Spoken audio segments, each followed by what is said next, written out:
Tu vois ce que je veux dire? Si là, on regarde ton futur et que tu t'entraînes pas et qu'en fait, tu es dépendant et que tu as besoin de quelqu'un pour te torcher le cul à 60 ans, tu vas pas te mettre à t'entraîner demain, là, tout de suite? Ok les gars, bienvenue sur Biceps et Mindset, j'espère que ça roule, c'est Quentin avec toi. Aujourd'hui, j'ai abandonné l'intro en anglais parce que bon, je sais qu'il y en a à qui ça va manquer, mais c'est vrai que je me suis en effet tiré une balle dans le pied, c'est avéré maintenant, on a eu suffisamment de feedback là-dessus. Normalement c'était What's going on man, welcome to Biceps et Mindset, mais je peux comprendre la confusion. Biceps et Mindset, si tu connais pas encore, ici c'est le podcast sur lequel on discute entraînement, longévité, business. Je te partage toutes mes aventures à l'étranger. Je te donne les tips, je te donne mes succès, mes galères, le tout pour que tu puisses apprendre de mes propres erreurs et avancer plus vite que moi. Donc là-dedans, je te partage aussi toute mon épopée athlétique pour que tu sois en mesure de t'entraîner mieux aussi, d'après mon expérience, du terrain. Pas de motivation à 2 balles ici. Let's go. Alors aujourd'hui, on a beaucoup de structure. J'ai très structuré cet épisode parce qu'il y a des sujets sur lesquels je suis tombé et que j'ai eu envie de creuser parce que c'est une dinguerie. Et forcément, j'ai pas tout dans le casque là comme ça, je peux pas tout réciter de cette manière-là, donc je vais pas mal me référer à mes notes parce qu'il y a beaucoup de littérature, mais il y a des sujets extrêmement importants sur lesquels je veux qu'on discute. Ça va révolver autour du fitness, mais sur un plan beaucoup plus profond et surtout longévité.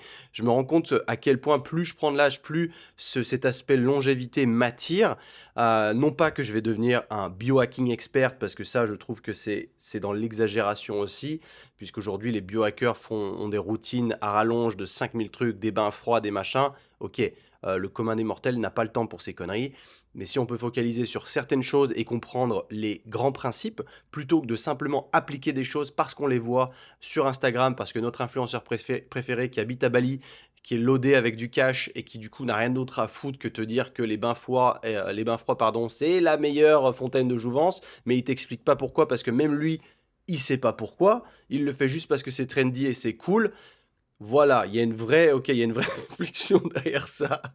En premier lieu, si tu regardes la vidéo, tu vois peut-être derrière, c'est différent des épisodes précédents. En effet, j'ai enfin déménagé. Donc, je vais te donner un petit peu les updates de ce qui se passe ici à Bangkok avant qu'on attaque les gros sujets.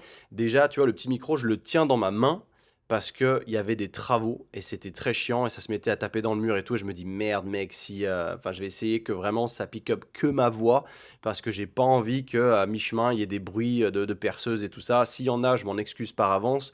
Vraiment, je prie pour que ça ne se passe pas. J'ai repoussé un petit peu le podcast parce que ce matin, il y avait pas mal de bruit, justement. Donc, excuse-moi pour ça à l'avance. Donc, ce nouvel appartement me plaît beaucoup.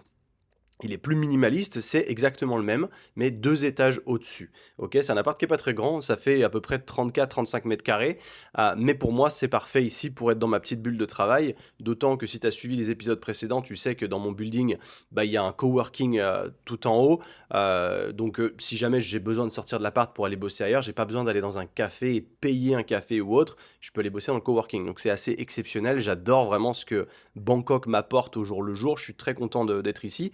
Et comme je te le disais, j'ai pris la décision de rester vivre ici quelques années. Et ça se profile plutôt pas mal. Donc là, je me suis engagé sur 1 an sur cet appartement. Ça me coûte, avec le taux actuel, 710 euros par mois. Donc c'est pas déconnant. C'est pas cher, parce que ça reste quand même le building le plus moderne du quartier, qui est déjà un quartier extrêmement moderne, qui est Tonglo, si jamais tu veux te mettre à un peu rechercher. Et le building dans lequel j'habite, il s'appelle Culture Tonglor. Tongl-O-R. Donc si tu veux t'amuser, aller sur Google Maps, tu peux regarder. Le standing est très élevé. Le niveau de service est hallucinant. Tu vois, là, je viens d'emménager. L'agent qui s'occupe de la proprio m'a fait livrer hier plein de trucs, en fait, tu vois, tout pour faire la cuisine, tout. En fait, j'ai rien à acheter, si tu veux. Donc, il y a vraiment tout pour moi. C'est tout neuf. C'est génial. Tu vois, j'ai demandé, j'ai dit, ah, j'ai pas de toaster ici, tu sais, un grille-pain. J'aime bien manger quand même du pain. Moi, même si c'est moins commun ici, bah, j'essaie d'acheter mon pain au levain ici, même si c'est peut-être un petit peu plus industrialisé qu'un pain de boulangerie. Au moins, j'arrive à trouver du relativement bon pain et je voulais un toaster, tu vois. Donc, ils m'ont acheté un toaster hier, donc c'est cool. Donc, en vrai, je suis content. Là, j'ai enfin ma stabilité parce que j'étais à moitié en train de bouger, c'était un peu chiant. Le proprio de l'appart en dessous était relou. Enfin, bref, tu vois, c'était un peu casse-pied, mais là, on a une vraie stabilité. J'ai juste pas encore reçu la box internet ici dans cet appart. Mais en l'occurrence, comme je te le disais, j'ai le coworking, tu vois, pour aller vraiment utiliser Internet. Donc, c'est pas un souci. Tu vois, c'est ça que j'aime ici. Ça me coûte 700 balles par mois. Si tu combines avec Internet et les charges, je vais être à 750, tu vois. Donc, c'est pas déconnant, même si l'appart est pas très grand. Comme je te le disais, enfin, pour moi, ça vaut le coup. Mais encore une fois, tu peux te dire, en Asie, si tu veux vraiment vivre sur un budget, euh, tu peux louer des appartements ici dans des quartiers plus reculés à 300-400 € par mois. Ça existe pour le coup. Le standing ne sera pas le même, mais tu peux très bien vivre avec un appart à 300, 400, 500 € par mois, ça se fait. J'ai choisi de jouer sur la convenience, la praticité pour moi, donc c'est pour ça que je suis venu m'installer ici, je suis très content. Tu vois, comme tu peux voir derrière moi, tout est clean en fait. Tu vois, c'est vraiment, il y a un petit bureau clean là, qui est monté dans le mur avec du stockage. Le lit est juste à côté, c'est clean, il est bien bas, tu vois, j'aime ça. Tu vois, c'est hyper épuré. Et en plus de ça, bon là c'est la petite parenthèse, il y a une télé gigantesque. Gigantesque. Ils ont mis ça avec une télé LG bien, et là forcément tu peux, comme tu peux t'en douter si tu me connais, il y a eu une forte envie de ma part, de mon subconscient, d'acheter une PlayStation. Parce qu'il faut que je fasse Resident Evil 9. Parce que je ne l'ai pas encore fait et que ça me rend fou. Mais je vais pas le faire tout de suite parce que je suis pas là pour ça, tu vois. Donc il faut que je focalise business. Et j'ai travaillé très très très dur sur ces dernières semaines depuis que je suis ici. C'est des dingueries, tu vois. Hier, la semaine dernière, je te parlais du coup, donc première annonce, le programme Athletic Foundations 12 semaines, donc sur lequel je bosse déjà depuis un petit moment, il sort aujourd'hui. Et il sort avec une promotion moins 50% pendant une semaine. Donc là, ça vaut trop le coup de le prendre. Donc c'est vraiment le programme qui va te permettre de faire la transition d'une muscu classique à un entraînement plus orienté performance athlétique et longévité, qui va venir travailler ton niveau d'athlétisme, ton cardio sur différentes variations, ta mobilité articulaire. Donc c'est fait pour tenir sur le long terme en étant un athlète. T'as pas besoin d'être un athlète pour commencer, ça s'adapte à ton niveau. C'est tout niveau celui-là, j'ai vraiment fait la transition et c'est un super programme. Et hier, je bossais dessus, je me suis levé à 5h30 du mat et j'ai arrêté de bosser, il était 23h30. Donc c'était une journée assez longue, je t'avoue que je me suis dit, attends, aujourd'hui on fait le podcast, tout ça, on bosse encore bien, on travaille sur le lancement de ce programme et demain je vais prendre au moins la demi-journée off parce que je suis cramé. Mais je suis très content du résultat, le programme est dingue. Enfin, il y a une quantité d'informations en plus du programme que vraiment, le but, il est de tout te mettre dans les mains pour que ça cartonne pour toi, que ça fonctionne pour toi et que tu n'aies pas de questions. J'ai fait des vidéos où je te présente chacune des phases du programme. Il y a 3 phases de 4 semaines. Une introduction au programme. J'ai tout un module nutrition aussi où je t'apprends un protocole nutrition à mettre en place simple. Enfin, il y a vraiment de l'information et au-delà de ça, dans cet épisode du podcast, tu vas en apprendre davantage. Mais là, c'est le moment de jumper parce que la promo de moins 50%, elle ne dure qu'une semaine. Là, je le fais vraiment parce que c'est le lancement et une semaine, moins 50, évidemment, moins 50, c'est hallucinant comme réduction. Donc là, pour la valeur que tu vas retrouver à l'intérieur de ce programme, c'est donné. Et crois-moi, si tu le fais pas maintenant et que le prix remonte, parce que c'est pas du marketing, c'est vraiment, il y a un décompte sur la page, tu verras, c'est pas un faux décompte. Il y a plein de sites, je sais, qui s'amusent à mettre des fausses urgences. Non, là, c'est vraiment au 1er avril, le prix repasse en haut. Donc si tu écoutes ce podcast après le 1er avril, je suis désolé, mais quand tu vas regarder sur le prix, ce sera revenu au prix normal. Ok? Donc moins 50%, tu trouveras le lien en description.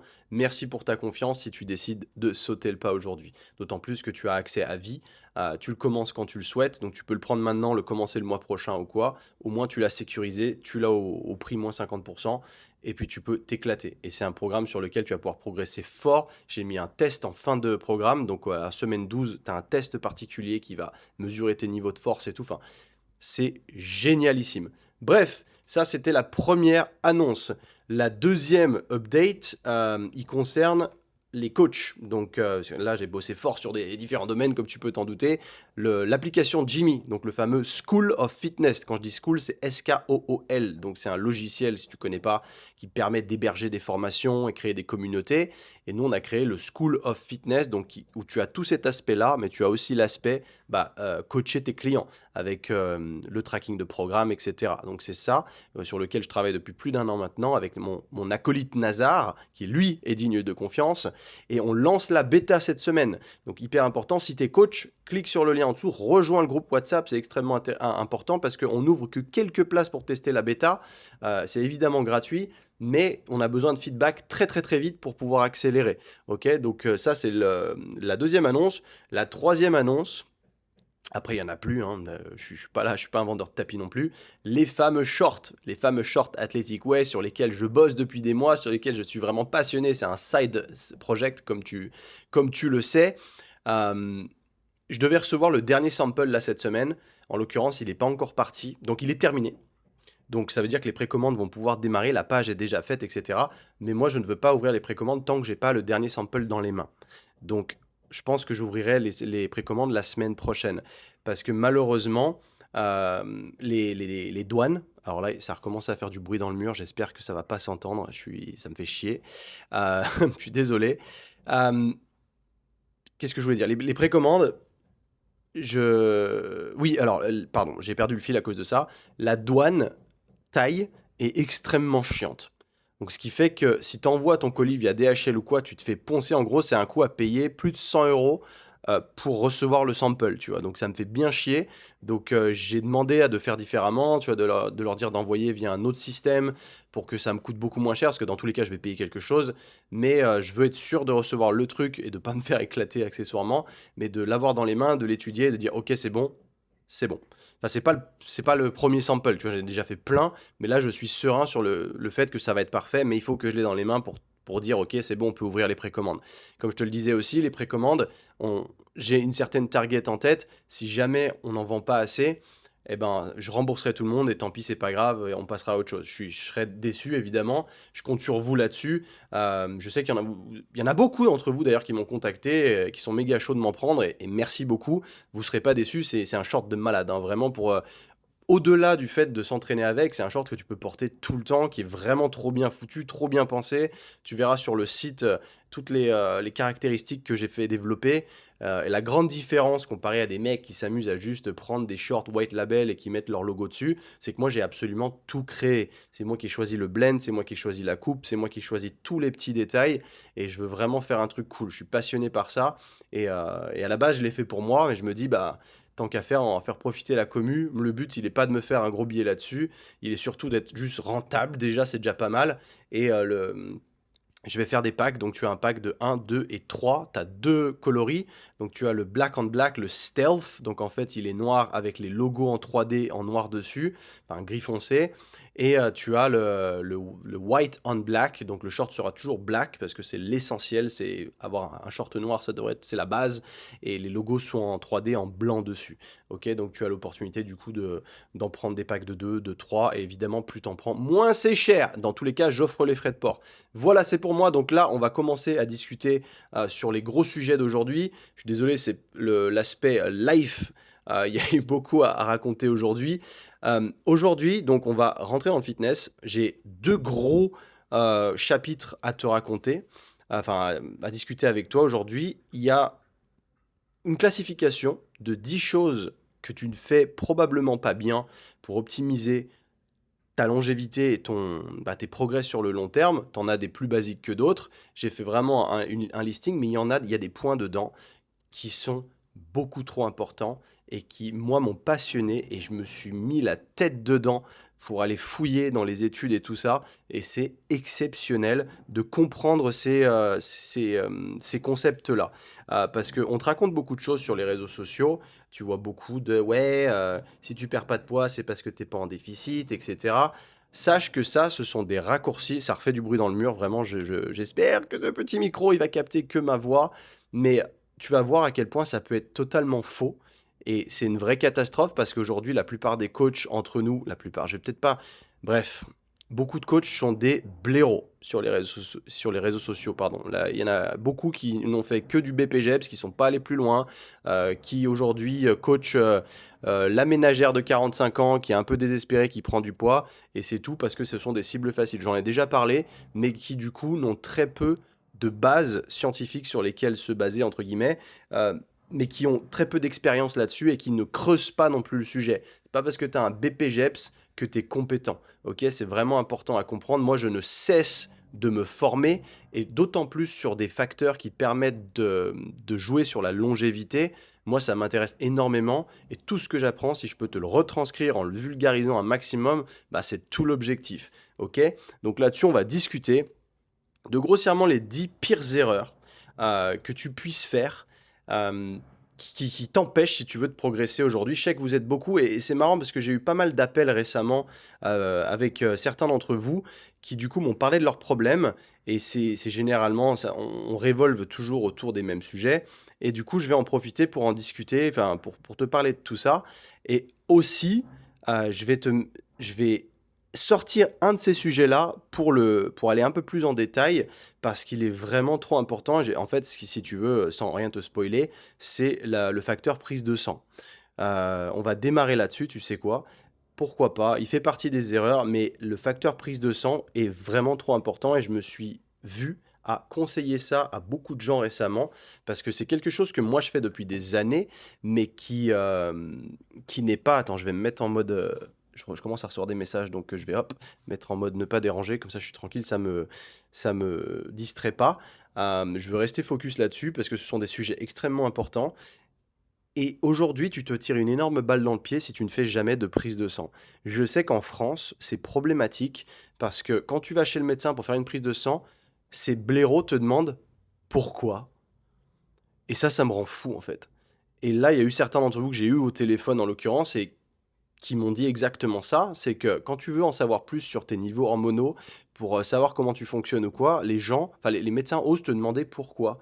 Comme s'ils étaient si bien calés qu'ils pouvaient voir à travers toi, et qu'ils voyaient comment ton système fonctionne, en te disant, bah non, là, tout est bon. Non, mec. Tu vois, je sais qu'ils vont te dire, oui, mais vous êtes jeune, machin, vous n'avez pas besoin. Mais si, tu vas fermer ta gueule. Moi, c'est vraiment, ça me rend dingue. C'est que les fois où j'ai fait mes prises de sang en France, en l'occurrence, avant de bouger à l'étranger, c'était compliqué. Et en plus, mon médecin généraliste, je dis c'était parce qu'elle est partie à la retraite récemment, un médecin du sport. Et quand je demandais d'avoir un bilan complet avec les hormones, la testostérone et tout, tu veux voir ce qu'elle me disait? Elle me regardait, genre, tu sais, déjà, je suis musclé, donc elle était, tu prends des produits, c'est pourquoi tu veux savoir tes hormones, fais attention, aussi, la protéine, machin, les reins, la créatine, enfin, on était vraiment dans des discours, mec, j'étais choqué parce que je me disais, ça, c'est un médecin du sport. Je veux dire, si moi en face, j'étais pas éduqué de la manière dont je le suis, je me serais laissé décourager facilement en fait. Et c'est ça que je veux pas pour toi aujourd'hui. Parce que je vois que toi, si ça n'a rien à voir avec ton métier, bah, en l'occurrence, quand tu vas chez le médecin et que tu dis que tu veux ta testostérone et tout ça, et que ton médecin te dit non, mais t'inquiète pas, il n'a pas besoin, tu vas dire bon bah ok en fait. Mais non, il faut vraiment pas se laisser faire par ces médecins, parce que tu as le droit de le faire, d'autant plus qu'en France c'est pris en charge. Profites-en. Quand je le fais en Espagne, je paye une petite partie parce que je suis assuré aussi, mais derrière, ils sont un peu moins. En fait, ça dépend sur qui tu tombes. Parce que j'ai eu plusieurs médecins différents. C'est un peu différent en Espagne avec le système privé. J'ai pas un médecin attitré. Je vais dans un cabinet, et je prends rendez-vous avec le médecin le plus disponible, si tu veux. Et j'en ai eu qui étaient très sympas et qui me faisaient pas chier, qui me disaient ok, je te mets tout le panel, machin, etc. Et il y en a d'autres qui ont été beaucoup plus chiants. Pourquoi tu veux ta testostérone et machin? Est-ce que c'est pour prendre des produits? Donc il y a eu quand même la même pattern qui s'est reflété là-bas. Sache que ne jamais te faire de prise de sang, enfin, c'est le truc qui me tient vraiment à cœur. Euh, Ça devrait être la première chose que tu fais, tu vois, avant d'attaquer potentiellement un nouveau programme d'entraînement, ou enfin surtout quand tu, peut-être pas ça, mais surtout si tu es un peu perdu dans ta progression. Si tu sens que tu as une structure, enfin, il y a déjà plein de trucs évidemment à améliorer sur le côté, avoir une structure d'entraînement, etc., etc. Putain de sa mère, si t'entends le bruit que ça fait dans le mur, ça y est, le mec, il a recommencé ce bâtard. Je sais pas où il est, mais j'espère vraiment qu'on va s'en sortir, parce que ça fait voilà le bruit dans le mur, donc j'espère vraiment que le micro il va capter ma voix au maximum, et je vais essayer de garder un flux de paroles constant, parce que, ah mec, ça rajoute du stress, c'est un peu chiant. Mais en fait, si tu veux, c'est que si jamais tu commences à avoir des problèmes, ou tu as l'impression, parce que je sais que Tu vois, je suis pareil, je suis tombé sur des gars au téléphone qui s'étaient fait coacher et en fait, ils n'ont pas du tout eu les bons résultats. Ils ont quand même suivi ce que le coach a donné. Et le coach, il a donné des guidelines très simplistes, à savoir, bah, il faut que tu sois absolument en déficit calorique, tu suis ce programme, etc. Mais c'est absolument tout ce qu'ils leur ont fait faire. Et parfois, ils leur ont fait suivre des programmes alimentaires. Ça, moi, je suis totalement contre, mais ça me regarde. C'est pour ça que moi, quand je coach, j'apprends aux gens à faire, à s'éduquer au niveau nutritionnel, pas à leur donner exactement quoi manger, parce que s'ils ne comprennent pas pourquoi ils mangent ça et pourquoi, déjà c'est très chiant, ça donne c'est d'énormes contraintes, mais au-delà de ça, bah, si tu comprends pas, une fois que tu es plus coaché, tu es perdu, quoi. Tu vas juste retourner dans tes vieilles habitudes et tu vas faire le yo-yo. Et c'est un vrai, vrai, vrai classique. Donc je préfère éduquer les gens sur la question et c'est aussi pour ça que je fais ce podcast parce que quand je m'éduque moi, bah je me dois de derrière te retranscrire les choses et de te vulgariser les choses au maximum, mais surtout pour que tu comprennes le tout parce que ce sont des domaines qui pourraient te changer la vie. Mais grossièrement, pourquoi faire des prises de sang? Enfin, c'est ton tableau de bord. Il y a bon, l'analogie, tu conduis pas une voiture sans regarder les jauges. La plupart des mecs s'entraînent, mangent plus ou moins bien, mais n'ont aucune idée de ce qui se passe à l'intérieur.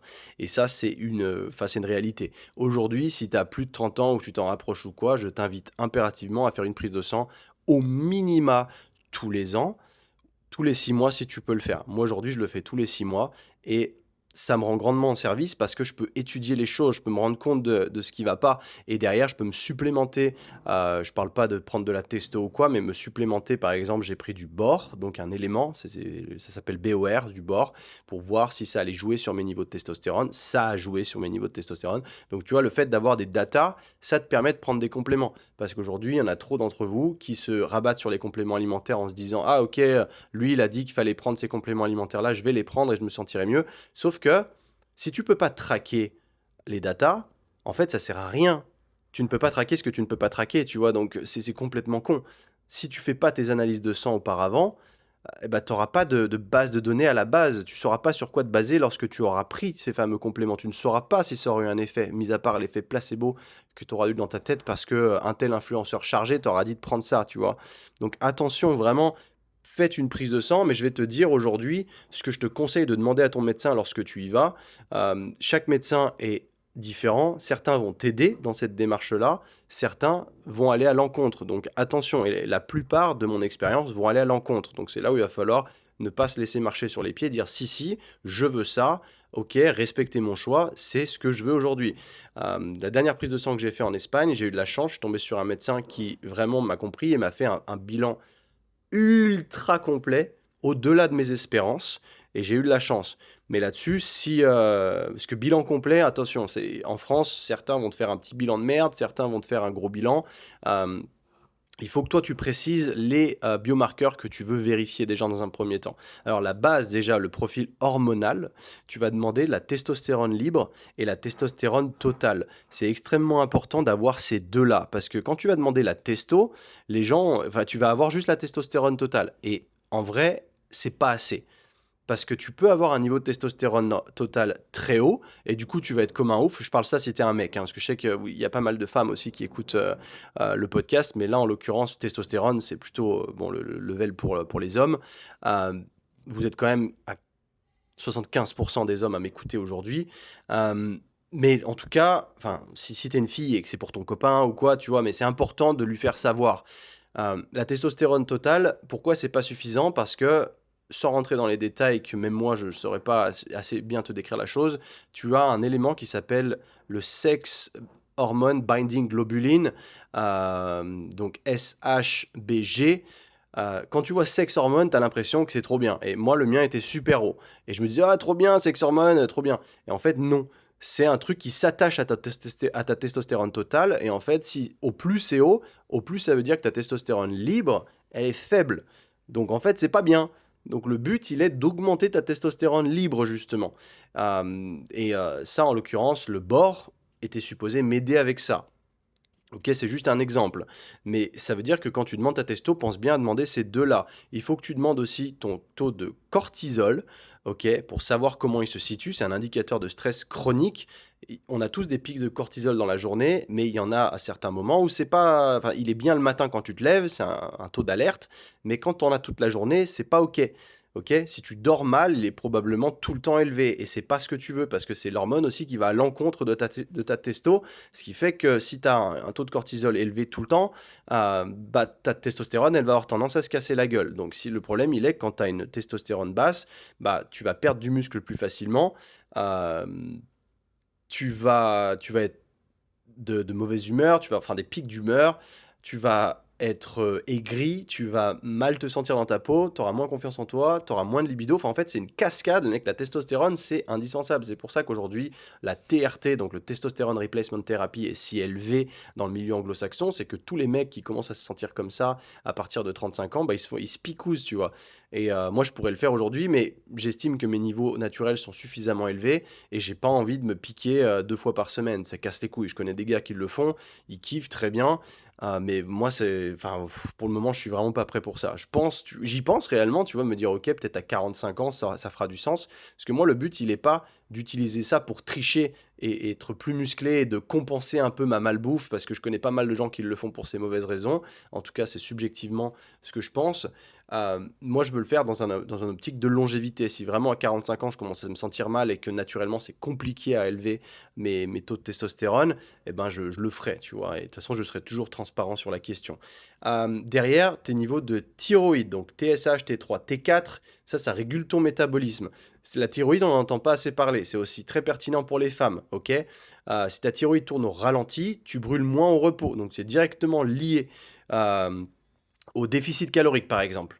Tu vois, si tu es dans vraiment cette obstination de tout le temps être en déficit calorique pour perdre du poids, potentiellement tu vas déréguler ta thyroïde et là ça va mal se passer pour toi. Et tu vas rester dans une constante où en fait tu vas avoir un métabolisme de merde, tu vas stocker pour rien, ton corps va être une machine qui tourne au ralenti et c'est un vrai problème. Donc attention vraiment à cette vulgarisation qui est trop poussée sur les réseaux sociaux. J'entends beaucoup trop souvent si tu perds pas de poids, c'est parce que t'es pas en déficit calorique. Mais ça peut être une énorme connerie, tu vois. Et ça, le problème, c'est que c'est la majorité des coachs, parce que bah, la majorité des coachs, malheureusement, ne s'éduquent pas assez. Et c'est un vrai, de vrai problème. Donc c'est aussi, j'estime, que c'est mon devoir de t'informer là-dessus. Ensuite, il existe des facteurs que tu peux demander, ok, inflammation et santé métabolique. Moi, c'est pas un truc que je regarde tout de suite, mais c'est intéressant de voir ta glycémie à jeun, ok, pour ta santé métabolique. L'insuline, ton niveau d'insuline, ta sensibilité à l'insuline. Euh, voilà, ça, ok, attends, j'ai noté. Parce que ça, le problème, c'est que ça, c'est des trucs que je ne maîtrise pas. Donc, je ne veux pas m'amuser à te balancer des trucs. Mais il y a un truc, la protéine C réactive, CRP, tu peux demander ça. C'est un marqueur d'inflammation systémique. Si elle est élevée, quelque chose cloche, stress, bouffe transformée, manque de sommeil, surentraînement. Ça, c'est intéressant aussi à vérifier, tu vois. Ensuite, ce que moi, je regarde beaucoup plus, c'est le profil lipidique. Le cholestérol total, LDL, HDL, triglycérides. Ça, c'est extrêmement important, d'autant plus qu'il y a des anomalies génétiques qui font que potentiellement, naturellement, enfin une personne sur 5 a un taux de testostérone, un taux de cholestérol élevé naturellement, et ça, c'est dangereux. Ok, ça va à l'encontre de tous les mecs qui te prônent l'alimentation carnivore et tout ça, qui est une énorme connerie si tu as naturellement un taux de cholestérol élevé. Ok, attention. Et cette personne sur 5, malheureusement, c'est moi. J'en fais partie. J'ai une tendance à avoir un taux de cholestérol plus élevé parce que j'ai une LPA minuscule élevée de base. En fait, ça fait chier. Donc c'est un truc, il faut le demander. Et moi, quand j'ai vu ça, je t'avoue que j'ai stressé. J'en avais parlé avec Clem le diète justement, qui m'avait rassuré parce que bah, j'ai une bonne hygiène de vie. Mais quelqu'un comme moi qui a de base une LPA élevée et qui a une hygiène de vie de merde a plus de risques de problèmes de problèmes cardiovasculaires sur le long terme. Donc attention. C'est pour ça que je te demande de vérifier ça. Et moi, je traque tout le temps. J'ai un cholestérol qui est bas parce que j'ai une hygiène de vie réprochable. C'est pour ça. Donc chacun est unique, c'est pour ça que ton test sanguin doit être absolument fait. Ne suis pas des tendances sur les réseaux sociaux. La plupart des gens vont surfer sur des putains de tendances parce que tu vois, il y a des gars qui sont passés du paléo au véganisme et machin et j'en passe et ça m'horripile parce que ces mecs veulent juste faire du pognon en te vendant une méthode miracle alors que ça va bousiller ta santé. Ok. Ensuite, tu peux regarder ce qui est en carence fréquente, pardon, comme la vitamine D. La vitamine D, le problème, c'est que bah, la plupart d'entre vous ne vivez pas au soleil à l'année.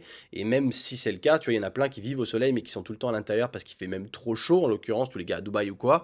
Même moi ici, je suis au soleil tout le temps, mais je suis pas tout le temps au soleil. Tu vois ce que je veux dire? Je suis au soleil tout le temps dans le sens où il fait beau tout le temps là où j'habite, mais je suis pas à m'exposer au soleil sans arrêt. Je suis la plupart du temps enfermé. Donc c'est extrêmement important de vérifier ta vitamine D et de te supplémenter en vitamine D. Je le fais toujours aujourd'hui, même si j'habite en Thaïlande, ok? Tout ce qui est magnésium, vitamine B12, donc surtout si tu es dans le véganisme ou quoi, ça c'est hyper intéressant. Et après, tu as l'oméga 3 index si disponible, mais ça je l'ai jamais fait, tu vois, inflammation, cerveau, cœur, c'est important de regarder ça.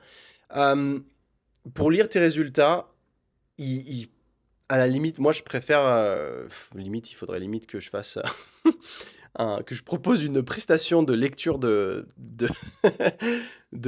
bilan sanguin, parce que le problème des médecins qui vont te lire ton bilan, ils vont souvent te dire que c'est OK, parce que c'est basé sur la moyenne de la population. Mais le problème, c'est que normal, ça ne veut pas dire optimal. C'est ça le souci, c'est qu'eux vont te dire tout va bien, monsieur, OK, c'est très bien. Mais sauf que ça pourrait être optimal et ça ne l'est pas. Et ça, c'est un vrai problème.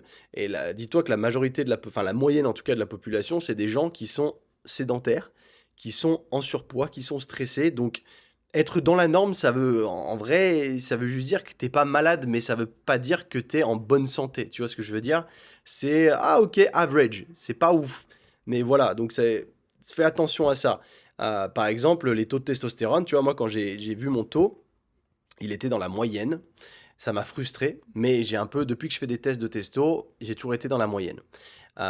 C'est pas ouf, mais mon corps fonctionne suffisamment bien avec ceci. Par exemple, mon petit frère qui a 25 ans, ce con a fait, je lui ai fait faire des tests sanguins. Il a une testostérone au max du max, mec. Naturellement, il est tout en haut de la charte.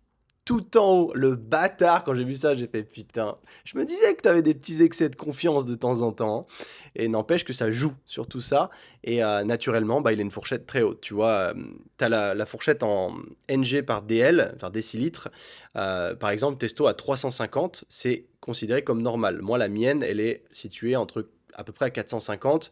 Et là, vu que j'ai fait des optimisations naturelles, je suis monté aux alentours de 600. Donc, ce qui est pas trop mal, mais c'est une charte qui va à 1000 et à 1100, quelque chose comme ça. Et mon frère est à un peu plus de 1000. Et j'ai fait, waouh, bon, il a 25 ans aussi, donc c'est normal, tu vois, quand t'as 35 ans, c'est un peu chaud d'aller aussi haut. Mais généralement, si tu peux être entre 500 et 900, c'est bien.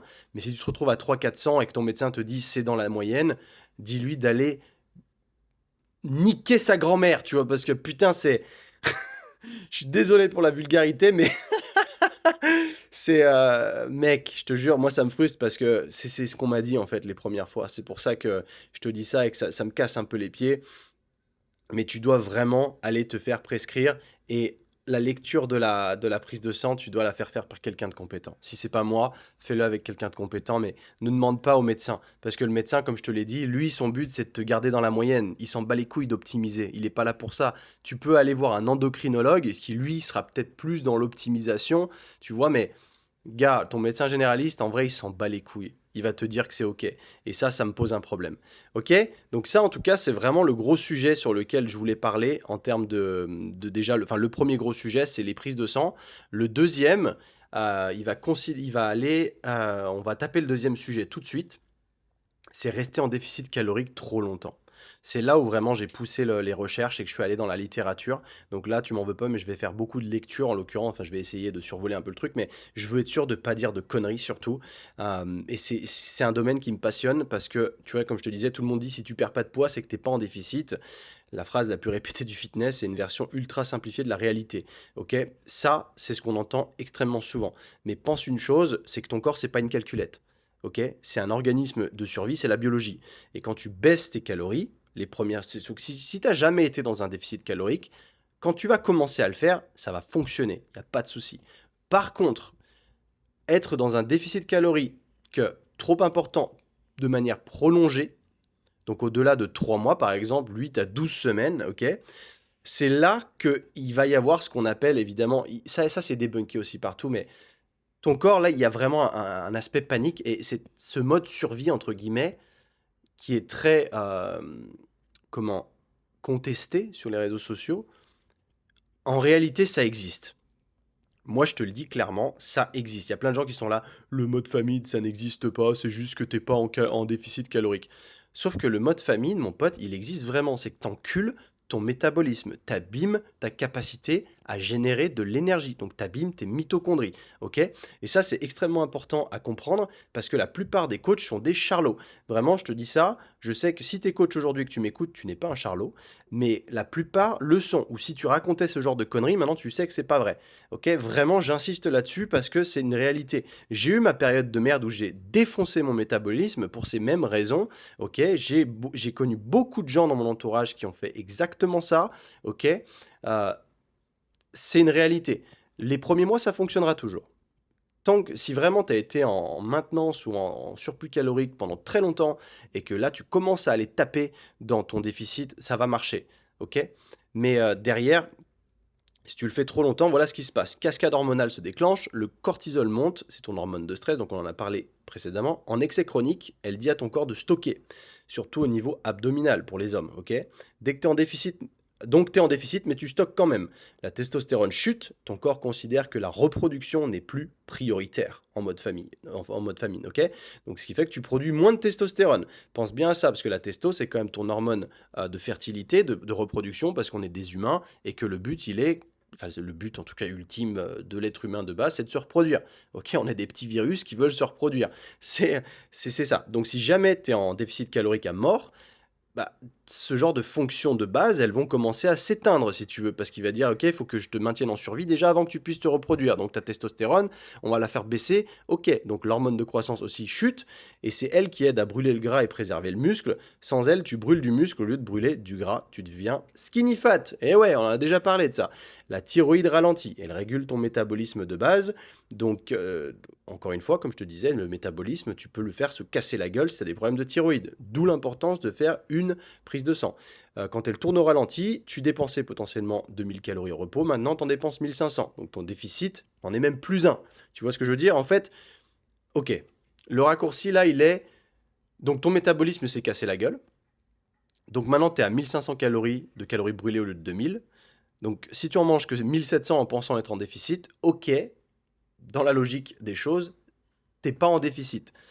Mais l'intérêt d'aller manger 1300 calories pour être en déficit sur un métabolisme à 1500, il est quand même stupide. Ok? Au contraire, là, il faut faire une recomposition. Là, il faut qu'on aille à l'inverse. Il faut qu'on augmente le métabolisme. Et ça, c'est le problème de la plupart des gens. La solution, elle n'est pas juste de perdre du gras, donc de se mettre dans un déficit, et elle est de monter ton métabolisme. Sans quoi, tu vas vivre misérablement. Résultat, tu manges moins, mais ton corps dépense aussi moins. Le déficit disparaît, tu stagnes, et plus tu forces, plus ça empire. Ok, c'est là qu'intervient donc le concept dont on parlait, la flexibilité métabolique. Ton corps a deux carburants, pardon, le glucose et les acides gras.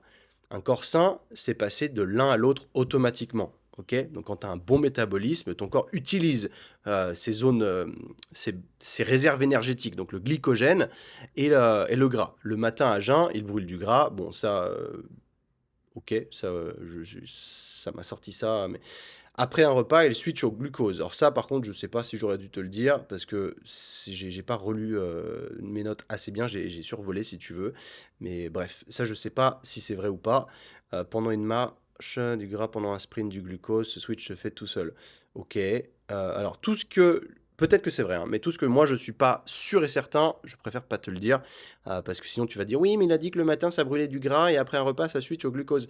Peut-être que c'est vrai, mais pendant une marche, donc en fait tout ce qui est basse intensité. Alors quelque part là où je vois la corrélation, c'est que quand tu fais de la basse intensité, t'as pas besoin d'aller taper dans tes réserves de glycogène, de sucre, mais quand tu fais du sprint par exemple, donc haute intensité, c'est là où évidemment tu vas cramer tes réserves de glycogène. Euh, Ce switch se fait tout seul, oui, quand tu as des mitochondries en bonne santé. Donc quand tu as un système métabolique en bonne santé.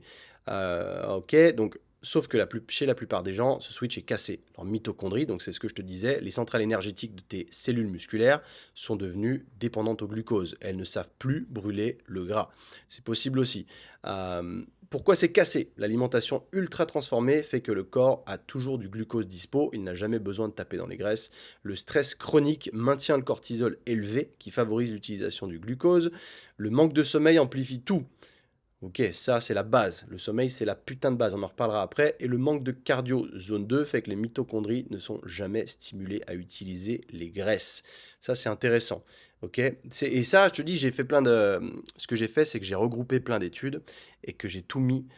J'ai dit à l'IA, résume-moi le tout, évidemment, pour que ce soit vulgarisé et plus clair. Parce que mec, si je m'amuse là à te réciter du PubMed, c'est excessivement chiant et c'est difficile à comprendre d'autant plus. Donc moi j'aime bien demander, aujourd'hui on a la chance d'utiliser des outils comme l'IA, donc tu lui donnes des ressources et tu lui dis euh, résume-moi ça pour que moi je comprenne bien et que je puisse retranscrire le tout euh, pendant le podcast pour que les gens comprennent ça de manière efficiente. Ok, les mitochondries c'est quelque chose qu'on ne parle pas assez. Ça fait partie des concepts qui paraissent compliqués, mais en gros, c'est simplement les cellules, c'est ton énergie. Et si tu as un métabolisme éclaté, ces petites cellules elles vont s'oxyder, elles vont moins bien fonctionner. Donc tu seras moins en mesure d'utiliser, enfin de produire de l'énergie. Donc tu vas te sentir pardon, tout le temps fatigué, ton métabolisme va se casser la gueule. Donc c'est tout l'intérêt d'orienter ton alimentation autour de la production énergétique, autour de ce qu'on appelle l'ATP. Euh, c'est c'est ton énergie, grossièrement. Ok. Le problème, c'est pas que tu manges trop, alors ça peut l'être, hein, c'est que ton corps ne sait plus brûler ce qu'il a en stock. Ok, le fixe, c'est pas de manger encore moins, c'est de réactiver le système. Donc déjà sommeil, gestion du stress, pardon, cardio zone 2. Donc c'est pour ça que tu entends beaucoup parler de la zone 2. Je sais qu'il y a beaucoup de gens qui savent pas pourquoi ils doivent faire de la zone 2, mais en fait c'est ton endurance fondamentale, ton aérobie, c'est ce qui te permet de à la fois de mieux récupérer entre les séries sur le long terme, mais surtout euh, d'avoir des mitochondries en bonne santé, si tu veux. Ça entretient ton système énergétique. Donc, c'est hyper intéressant. Je sais que moi-même, j'en fais pas assez de la zone 2. Euh, pour forcer tes mitochondries à brûler du gras, alimentation réelle, donc évidemment le moins de transformé possible, et des phases de maintenance calorique pour laisser les hormones se recalibrer. Ok, il y a beaucoup de gens qui ont peur de manger à leur faim parce qu'ils ont peur de prendre du gras. Mais dis-toi que si tu augmentes ton métabolisme, tu seras en mesure de plus manger d'autant plus, à être en meilleure santé, d'être plus énergisé, donc de te sentir mieux en termes de production énergétique, et d'avoir un physique qui te correspond mieux aussi. Donc c'est hyper, hyper intéressant, mon pote. Donc ça, c'est vraiment les deux trucs sur lesquels je voulais qu'on s'attarde. J'ai plein de petits sujets qu'on peut passer en revue rapidement, qui sont des erreurs en plus, si tu veux, mais de base, là, ce que je viens de te parler, c'est les deux grosses. C'est les deux gros trucs vraiment. D'autant plus en prenant de l'âge, aujourd'hui, ton entraînement doit révolver autour de la longévité. Toute la génération au-dessus de nous, tous les cinquantenaires et plus, qui ont fait de la muscu par le passé, soit ils ont tous arrêté, soit ceux qui continuent, ils ont complètement remodulé leur truc, soit ils se sont vraiment adaptés sur la longévité, soit ils font de la merde. J'en ai en tête en plus un des meilleurs amis de mes parents, celui il est ceinture noire et tout en arts martiaux, et le mec m'a appris à boxer, donc c'est trop bien, c'est un mec que j'adore et que j'admire. Cependant, il a toujours fait de la merde à la muscu, il est blessé partout, et aujourd'hui il va encore à la muscu, il a 60 ans, et c'est cool, hein, tu vois, enfin il a pas encore 60 ans, il a 57, quelque chose comme ça.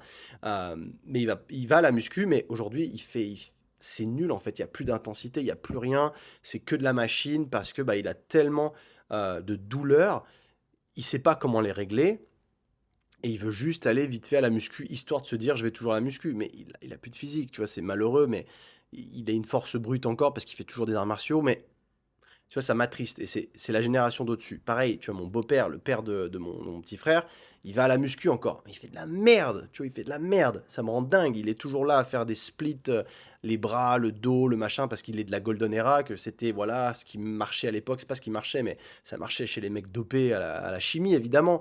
Évidemment que ça marche quand t'es dopé. Tu peux encaisser un volume monstre et tu as une synthèse protéique qui rallonge. Donc mec, tu peux entraîner les pecs une fois par semaine, que tu vas avoir des gains monumentaux. T'as pas besoin de la fréquence. Sauf qu'un mec naturel, il a besoin de la fréquence. Mais il doit aussi gérer son volume parce que sinon, il peut cramer rapidement ses tendons parce que l'adaptation va pas se faire, tu comprends? Donc, il y a un bon ratio à trouver en termes de fréquence, de volume et d'intensité d'entraînement.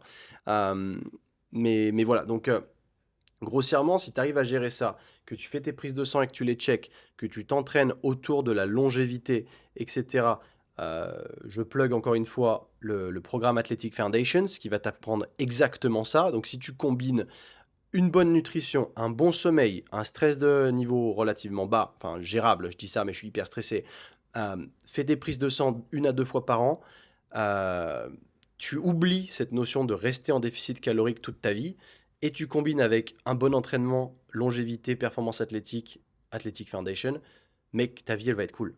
Ça va très bien se passer.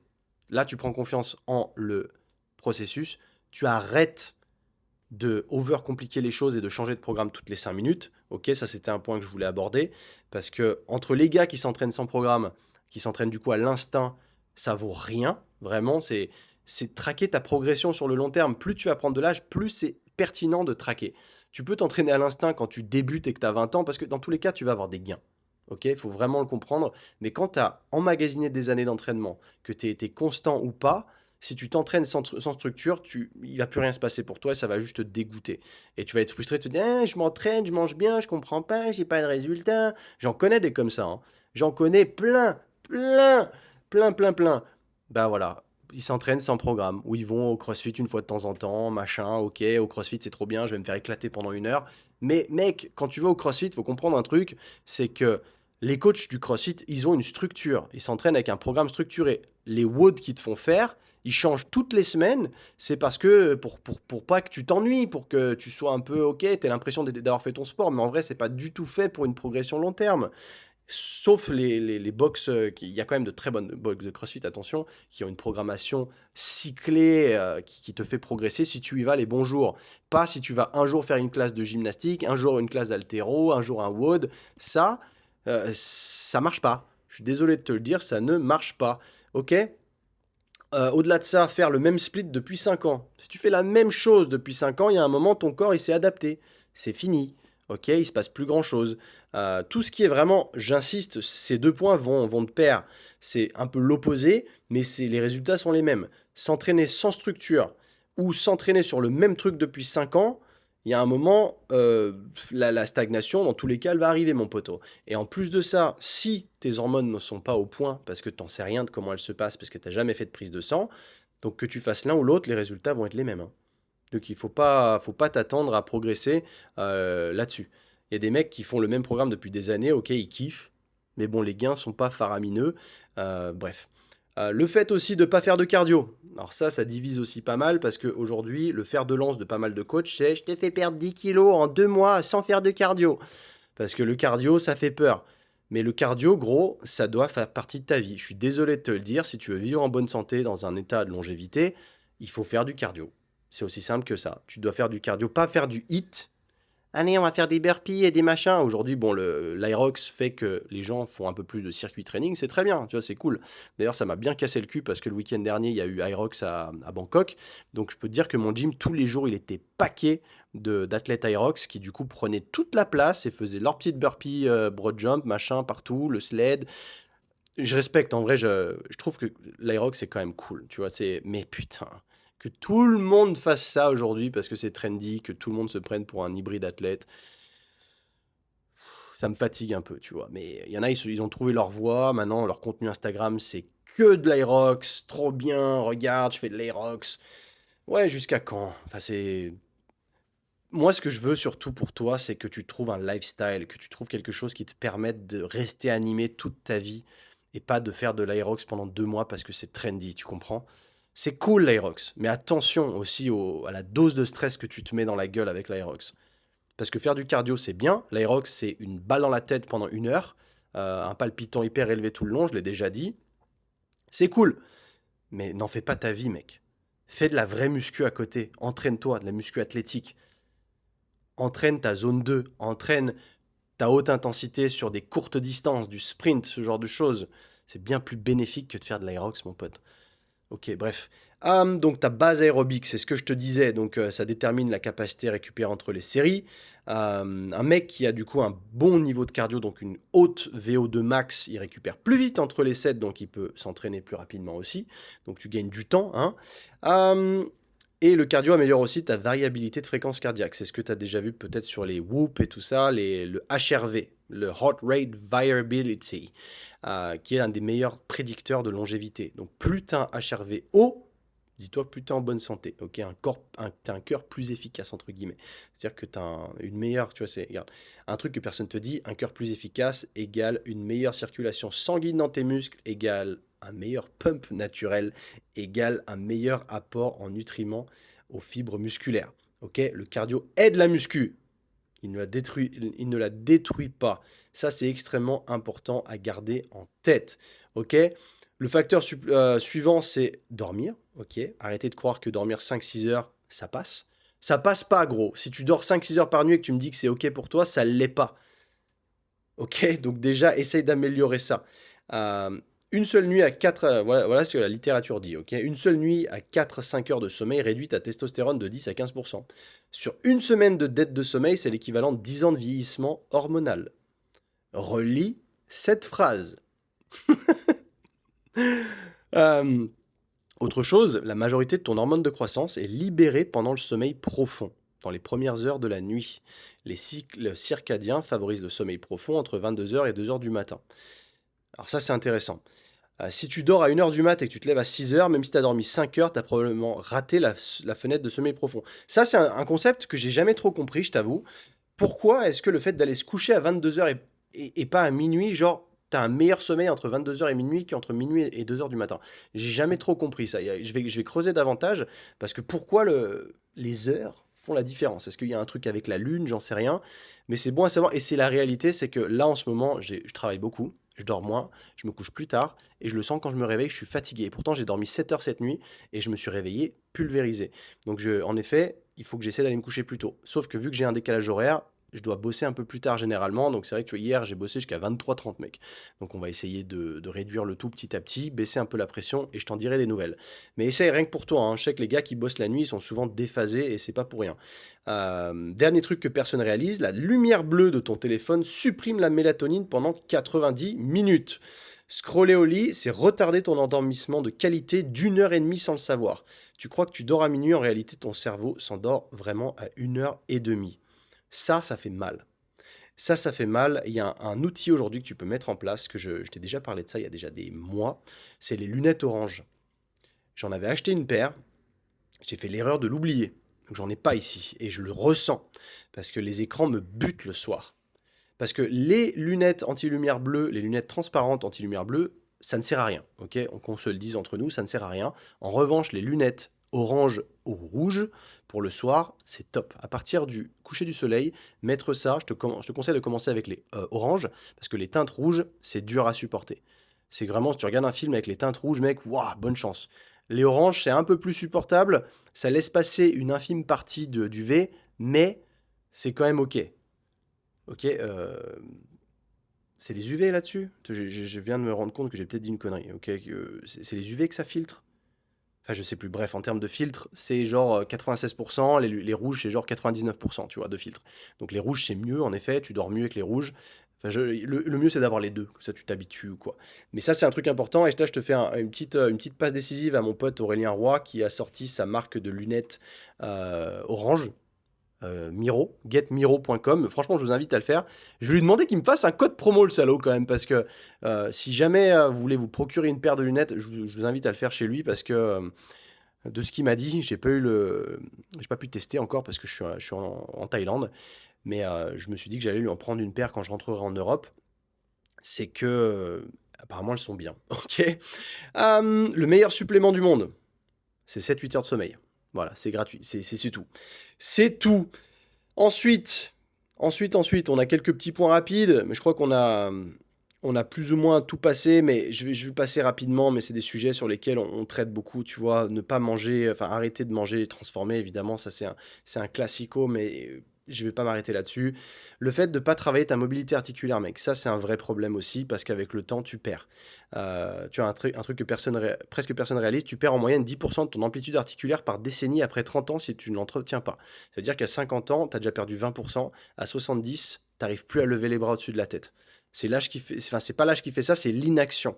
Donc l'importance, tu vois, de se rendre compte quand tu as atteint 30 ans qu'il faut travailler tes amplitudes, quand tu travailles à la muscu, que tu dois focaliser sur des amplitudes complètes, mec, c'est une question de vie ou de mort. Vraiment, c'est un truc, moi je le fais tout le temps maintenant. Mon focus primaire quand je m'entraîne, c'est l'amplitude de travail. Et ça devrait être la tienne aussi. Ok? Pense vraiment à ça, c'est un truc que tu dois implémenter. Ça ne veut pas dire que tu dois faire des routines de mobilité à rallonge tous les jours, ça c'est extrêmement chiant, je te l'accorde, mais passer du temps dans de l'exploration d'amplitude. Moi, c'est les hanches que je sens qui se coincent le plus. Enfin, je ressens que c'est mes hanches qui veulent perdre de l'amplitude le plus vite, donc je les entraîne tous les jours. Ce qui fait que tous les jours, je vais faire ce qu'on appelle des fentes Spiderman ou quoi, c'est vraiment des grosses fentes, des rotations du buste, etc. Parce que ça, mon poteau, enfin moi je sens que ça m'ouvre les hanches, je vais être en mesure de toucher mon front avec, enfin mon pied avec mon front quand je fais ces hanches-là, enfin ces fentes-là, et comme ça c'est un peu mon benchmark. Je me dis ok, je dois conserver ça. Si un jour j'arrive plus à toucher le front au pied, il y a un problème. Je dois continuer à développer le tout. Ok? Use it or lose it. C'est littéralement vrai pour tes articulations. Ok? Chaque amplitude que tu n'utilises pas, ton corps la supprime. Il considère que tu n'en as pas besoin. Donc vraiment, c'est important. Ton corps, il va travailler contre toi si tu fais pas ça. Euh, le piège, la muscu seule te rend fort dans les schémas fixes, mais elle ne te rend pas capable. Un athlète peut bouger dans tous les plans, toutes les amplitudes. Un mec en salle peut pousser lourd sur un banc, mais il ne peut pas s'accroupir correctement. D'où l'importance de passer sur une méthode d'entraînement plus athlétique, ok? Ce que je prône depuis maintenant 10 ans, 15 ans, pardon. C'est pour ça que moi, mon premier programme en 2017 s'appelait déjà The Hybrid. Tu comprends pourquoi? Je fais pas partie des trends. Moi, c'est quelque chose en lequel je crois depuis des années et j'ai jamais changé.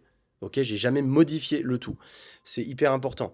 S'entraîner pour l'été au lieu de s'entraîner pour la vie, ça c'est un énorme problème aussi. D'où le fait que les challenges summer body fonctionnent aussi bien. En réalité, gros, c'est de la merde.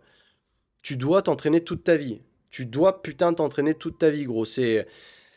Moi, ça m'en fout les gens qui veulent juste s'entraîner pour l'été. Ah, pour l'été, je veux juste 6 abdos par an et du coup pour l'hiver, t'as un gros sac. C'est ça que tu veux dire? Mais mec, en fait, tu vas juste stagner toute ta vie, tu vas faire le yo-yo. C'est hyper important de. Ah oui, il y a un truc hyper intéressant.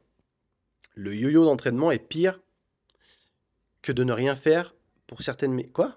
Le yo-yo d'entraînement est pire que de ne rien faire pour certaines métriques. Ah oui, quand tu arrêtes de t'entraîner, tu perds ta masse musculaire. Donc, mais tes cellules graisseuses, elles, ne disparaissent jamais. Elles se vident, mais elles restent là, prêtes à se re-remplir. Ça, c'est un truc que peu de gens savent. Ça fait des années que je suis au courant de ça et ça m'a fait flipper la première fois que j'ai appris. C'est que tu as toujours des mecs qui ont tendance à rester plus secs. On n'est pas tous égaux au niveau de la génétique, qu'on soit bien d'accord. Tu as des gens en fait qui ont peu de cellules graisseuses d'origine. Sauf que plus tu prends du poids, donc en fait, si tu fais une grosse prise de masse dégueulasse, par exemple, ou que tu deviens obèse et qu'après tu dis oh, il faudrait peut-être que je perde du poids, bah tu as malencontreusement créé beaucoup de cellules graisseuses. Tu les as créées, elles se sont démultipliées et même si tu perds du poids, tu vas les vider, ces cellules graisseuses, mais elles seront toujours là, elles ne disparaissent pas. Alors que si tu restes sec tout le temps, tu as moins de cellules graisseuses. Donc c'est aussi plus facile derrière de rester plus sec. Tu vois ce que je veux dire? Ça, c'est un truc, il faut vraiment le prendre en compte et il faut le comprendre. Euh, c'est pour ça que chaque fois que tu reprends du poids après une phase de training, c'est plus facile de grossir et plus dur de sécher. Ok, tu entraînes littéralement ton corps à stocker. Oh, elle fait mal. Sur le plan hormonal, le stress du stop and go crée des pics de cortisol répétés qui dérèglent ton axe hormonal. Voilà, c'est comme une relation on-off. C'est plus toxique que pas de relation du tout. Ah, j'adore, putain. Enfin, ah oui, c'est le parallèle que je faisais dans l'épisode précédent d'ailleurs. C'est pareil qu'une relation. Tu entretiens pas ton couple pendant 3 mois pour ensuite arrêter en te disant que c'est acquis. Ton corps, c'est pareil. Rien n'est jamais acquis. C'est du long terme. Ou c'est rien, mon poteau. Putain de merde. Et arrêter de s'entraîner quand la vie devient dure. Et ouais, j'en connais plein des comme ça, hein, qui prennent pas leurs responsabilités et qui du coup, ouais, là, du coup, j'ai eu un enfant, je dois arrêter de m'entraîner, blablabla. Je sais que moi, je suis célibataire sans enfant et que c'est plus facile de rentrer mes entraînements, mais ça veut pas dire que le jour où tu as des urgences, tu t'entraînes pas. Mec, hier, je te dis, je me suis levé à 5h30, je suis allé me coucher à 23h30, je suis allé m'entraîner. C'est pas, en fait, il n'y a pas de non, j'ai pas le temps, je dois bosser, je peux pas. je peux pas consacrer 1 heure de ma journée à m'entraîner. Si, ne me dis pas que tu bosses 20 heures dans la journée. Ou si c'est le cas, une journée, c'est pas comme ça 7 sur 7. En vrai, quand tu auras arrêté de te donner des excuses sans arrêt, tu vas te rendre compte que c'est facile de rentrer 3 séances d'entraînement par semaine. Et même si c'est 3 fois 45 minutes. Il faut arrêter de se mentir à soi-même au bout d'un moment pour se donner bonne conscience. Mais il y a forcément du temps dans la journée où tu scrolles sur les réseaux sociaux. Et si tu supprimais ce putain de scrolling, tu aurais le temps de t'entraîner. Ok, faut arrêter de prendre les gens pour des cons. En fait, tu prends même pas les gens pour des cons, tu te prends pour un con quand tu te comportes comme ça. Et c'est dommage. Et c'est dommage. Et je te l'ai déjà dit, hein, c'est une question de vie ou de mort de s'entraîner. Donc c'est un peu dommage. Alors, des chercheurs ont montré que les gens dont la motivation est intrinsèque, donc santé, énergie, longévité, donc que tu as des vrais objectifs au fond de toi, que tu le fais pour ta santé, ont un taux de rétention de plus de 80% sur 12 mois. Ceux dont la motivation est extrinsèque, s'entraîner pour l'été, pour les abdos, l'apparence, pour le miroir, tu vois, c'est pareil, abandonne à 70%. C'est très marrant ce parallèle. J'adore parce que récemment, là, sur les réseaux sociaux, j'ai posté un post à la con un peu pour faire un peu parler avec moi, avec mon meilleur physique. C'était l'été dernier.